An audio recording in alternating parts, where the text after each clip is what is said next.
2013 में भारत की पार्लियामेंट के अंदर जो कानून पास हुआ, जिसके किसी ने उसकी चर्चा नहीं की, मैं किसी का नाम लेकर के उसे शर्मिंदा नहीं करना चाहता हूं।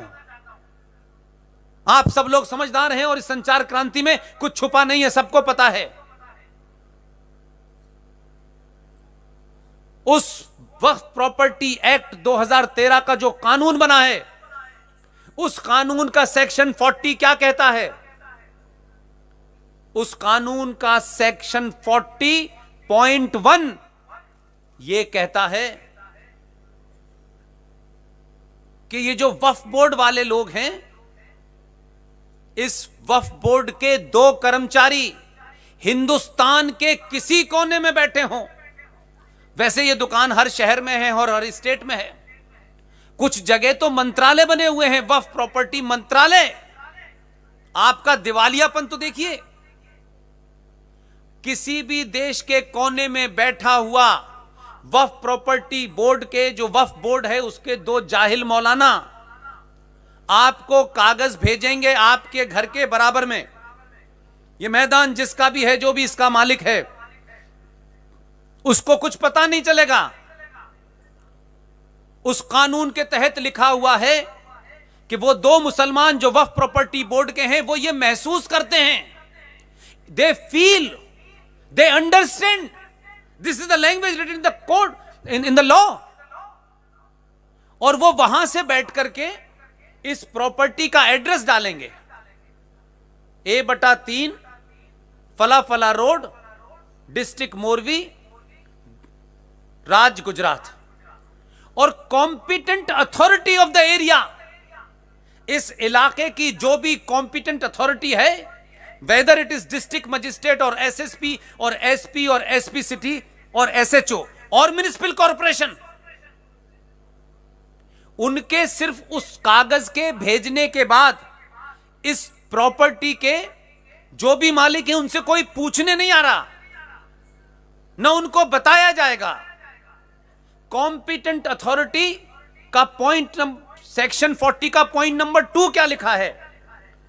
वो कॉम्पिटेंट अथॉरिटी उस कागज पे अमल करते हुए इस जमीन का जो भी मालिक होगा उसको धक्के दे करके, उसका सामान सड़क पे फेंक करके, इस पे ताला लगा करके, इसकी चाबी कलकत्ता में बैठे हुए उन 2 मौलानाओं को हैंड ओवर कर दी जाएगी कि प्रॉपर्टी आपके नाम हो गई। यह शौक लगेगा आपको, शौक लगेगा।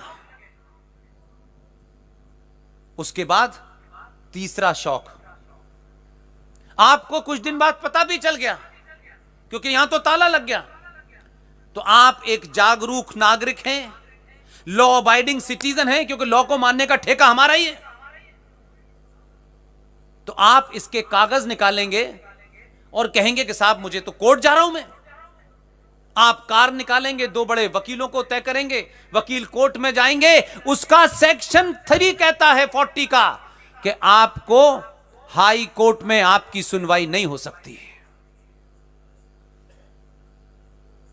आपको हाई कोर्ट जाने का अधिकार नहीं है। आप कागज दिखाते रहिए, किस पे? सड़क में किसे दिखाएंगे? ट्रैफिक कांस्टेबल को।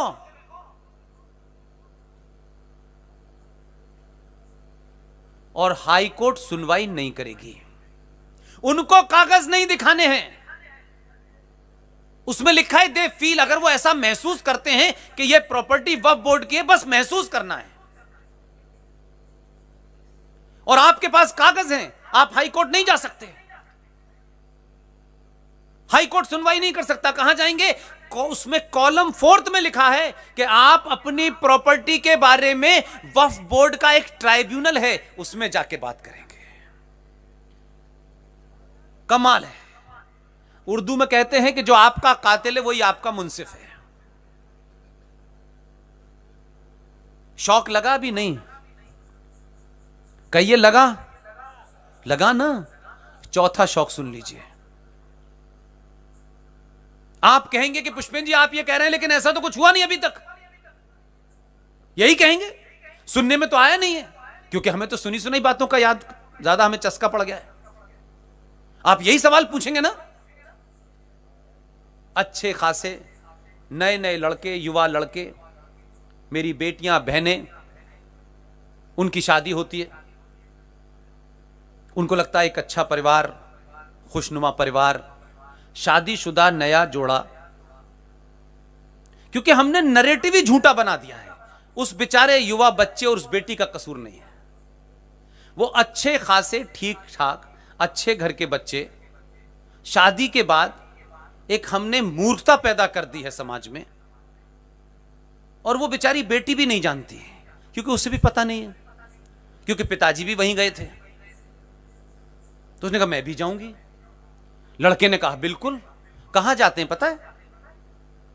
अच्छा खासा शादीशुदा जो जोड़ा है, जिसने नया जीवन शुरू किया है, जिंदगी की बहुत सारी उनके अंदर ख्वाब हैं, सपने हैं, मैं ताजमहल देखने जाऊंगी। और वो जो लड़का है बेचारा, जो इतनी उससे प्यार करता है, वो भी उससे नहीं कहता कि तू मजा, हाँ वो भी ताजमहल दिखाने ले जाता है। और अक्सर ये फिल्मों के माध्यम से दिखाया गया कि वो लड़की कहती है अच्छा तुम भी बनवाओगे ना, अभी जीवन शुरू किया नहीं है, वो तो जाने के चक्कर में लगी। या नहीं, एक कब्र को हमने खूबसूरती की, मोहब्बत की निशानी मान ली है। इतिहास बताता है ये मोहब्बत की निशानी नहीं है, ये तकलीफ की निशानी है। ताजमहल को वक्फ बोर्ड ने अपनी प्रॉपर्टी घोषित कर दिया है। भारत सरकार का एक संस्थान, जिसको आप आर्कियोलॉजिकल सर्वे ऑफ इंडिया कहते हैं, वो आर्कियोलॉजिकल सर्वे इंडिया पिछले 5 साल से सुप्रीम कोर्ट में लड़ रहा है। सुप्रीम कोर्ट मुंह बंद करे बैठी है। पूरा ताजमहल चला गया आपके हाथ से। कोई छोटा मोटा, मैंने रामलाल श्यामलाल के घर की एग्जाम्पल नहीं दी, नहीं तो आप पूछने लगते पुष्पेन जी आप गलत बता रहे हैं। ताजमहल का रखरखाव भारत सरकार मेरे टैक्स से पैसे करती है, उसकी कमाई वक्फ बोर्ड के पास जाती है। और वक्फ बोर्ड वो कमाई कहां लगा रहा है वो आपको पता है। वो लव जिहाद में लगाएगा, वो लैंड जिहाद में लगाएगा, वो इलाके इलाके आपके बच्चों को मार रहा है, वो सरकारी जमीन पे मस्जिदें बना रहा है। ताजमहल की लड़ाई भारत सरकार लड़ रही है, इस वक्फ बोर्ड की वजह से उन्होंने क्लेम कर दिया। इससे बड़ी कोई मिसाल दे सकता हूं? ढूंढिए जाकर के, अभी गूगल पर ढूंढ लीजिए ताजमहल क्या है। घोषित कर दिया उन्होंने 5 साल पहले, हम मुंह बंद करे बैठे रहे। वहां जाकर के टिकट लेकर के जो आप पैसे खर्च करते हैं वो वक्फ बोर्ड में जाते हैं। यही वक्फ बोर्ड इस देश में जिहाद फैला रहा है कि जिसके पास पैसा होता है वो सब कुछ करता है। इसलिए उनके पैसे की ताकत देखिए कि वो भारत की संसद में कभी भी इतने बहुमत में नहीं थे कि कोई ऐसा कानून बना सकें। लेकिन वो भारत के हिंदू समाज, लालची और कायर कौम को जानता था कि ये चवन्नी चवन्नी में बिक जाते हैं। खरीद लिया आपके लोगों को। आपके लोगों ने सत्ता पाने के लिए भारत राष्ट्र को बेच दिया है। दिल्ली के अंदर वक्फ बोर्ड का 2 कौड़ी का एक नेता, छुटभैया नेता, हमारा आदमी एमएलए बन जाएगा ना तो उसके मकान की 3 मंजिल तो बन जाएंगी, उससे ज्यादा लेना देना नहीं है।